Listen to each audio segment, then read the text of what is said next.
Hi students, I am Upasna. Welcome to Win Study. तो students आज हम discuss करने जा रहे हैं एक्सरसाइज 13.3 का क्वेश्चन नंबर 6। तो स्टूडेंट्स स्टार्ट करते हैं। हमें क्वेश्चन नंबर 6 में क्या बोल रहा है, तो लिखते हैं the slant height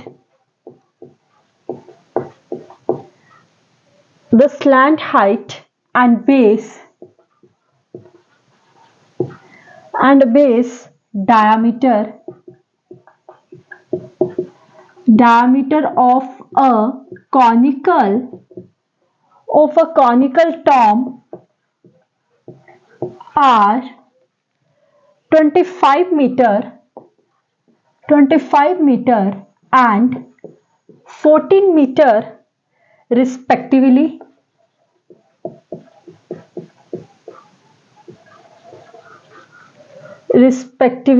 Find the cost of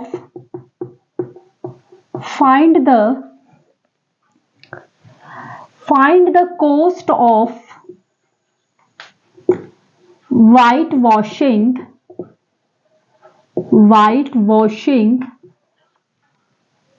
its curved surface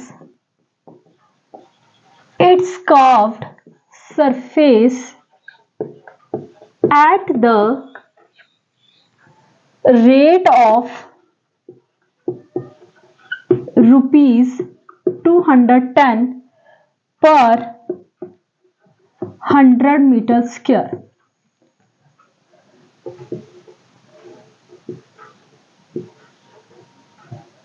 ये कॉनिकल टेंट है और डायामीटर आपको दिया गया है 14 मीटर और स्लैंट हाइट आपको दी गई है कितनी 25 मीटर। ठीक है, तो स्टूडेंट्स सबसे पहले हमारा क्या काम है, क्वेश्चन को अच्छे से रीड कर लेना कि बेसिकली आपको क्वेश्चन में क्या पूछ रहा है। ठीक है, अब देखो क्वेश्चन में बोलता है the slant height and base diameter of a conical top are 25 metre and 14 metre respectively. Find the cost of whitewashing its curved surface at the rate of rupees 200 per 100 meter square. 210 per 100 meter square. अब देखो आपको ये conical Tom दिख रहा होगा इस तरीके से, मैं आपको बता देती हूँ। इस तरीके से एक कॉनिकल टॉम है, जैसे ये है, आपको पेंट करना है इसके साइड में। ठीक है, अब आपको इसकी स्लैंट हाइट का जो ये तिरछी होती है, ये आपको स्लैंट हाइट भी गिवन है, आपको डायामीटर भी गिवन है, क्योंकि नीचे सर्कल है तो जाहिर सी बात है कि नीचे डायामीटर भी होगा। आगे बोलता है find the cost of white washing it's curved surface at the rate of rupees 210 पर 100 मीटर स्क्वायर।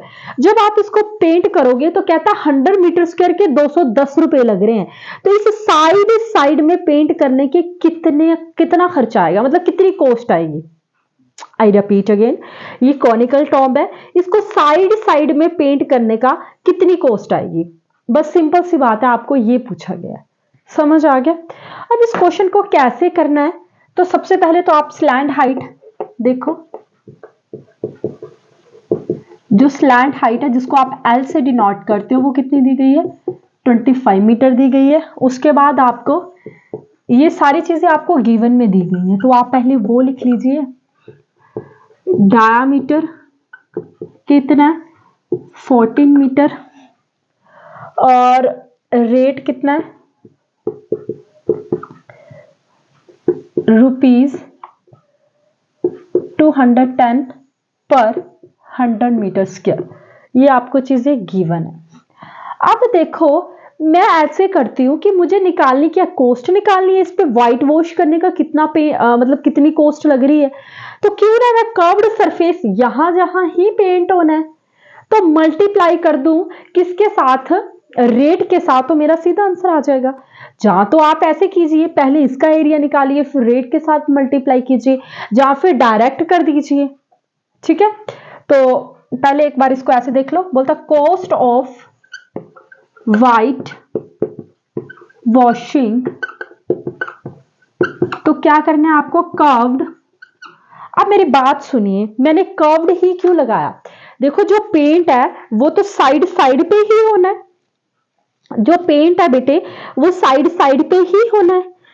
तो कोई भी चीज अगर गुलाई वाली है तो उस पे कर्व्ड ही यूज किया जाता है, not a lateral surface area. Lateral surface area यानी कि फ्लैट, यहाँ पे गोलाई वाली चीज है तो इसीलिए मैं यहाँ पे कर्व्ड यूज कर रही हूँ।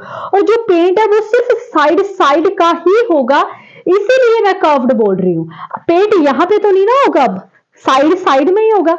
अगर पूरी जगह पेंट होना होता तो टोटल सरफेस एरिया होता, यहाँ पे curved surface area of conical top में होगा, तो इसलिए फॉर्मूला भी अलग होगा। टोटल सरफेस एरिया का फॉर्मूला अलग होता है और कर्व्ड सरफेस एरिया का फॉर्मूला अलग होता है, तो ये भी आपको ध्यान रखना है, ठीक है।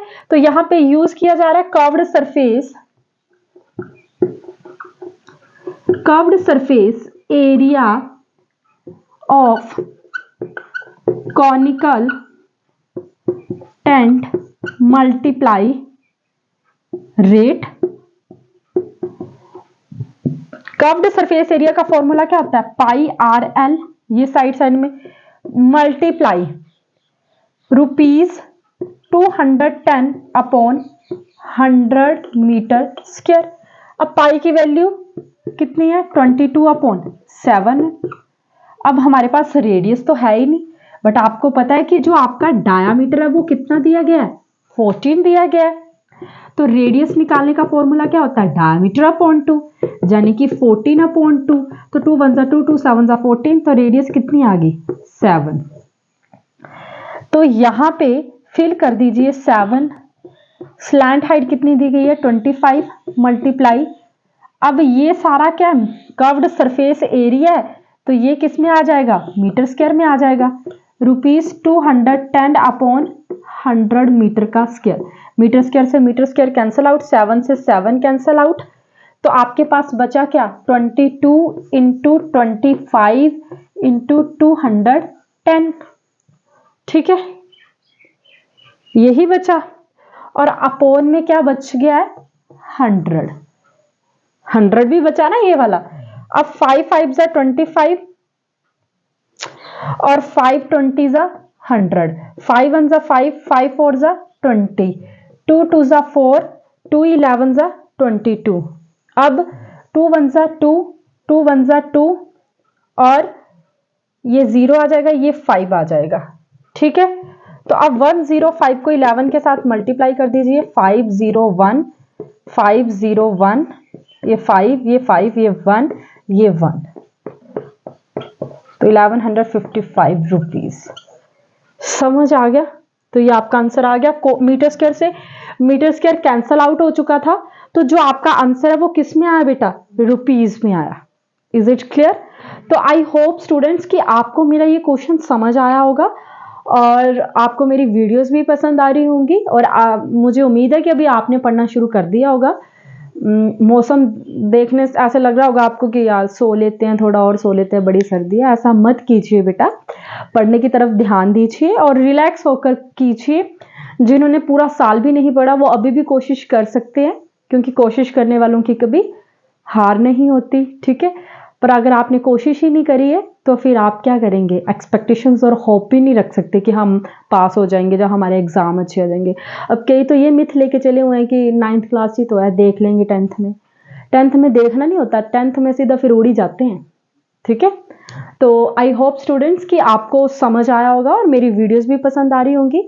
अगर आपको मेरी वीडियोस पसंद आ रही हैं तो प्लीज़ मेरे चैनल को सब्सक्राइब करें, अपने फ्रेंड्स के साथ भी ज़रूर शेयर करें और मुझे कमेंट्स करते रहिएगा। अगर पॉजिटिव करने हैं तो पॉजिटिव कीजिए, अगर आपको लगता है कि मैं उस काबिल हूँ, और अगर आपको अच्छे कमेंट्स नहीं करने, अगर आपको समझ नहीं भी आ रहा तब भी मुझे कमेंट्स करें ताकि मैं अपने आप को इम्प्रोवाइज कर सकूँ, ठीक है।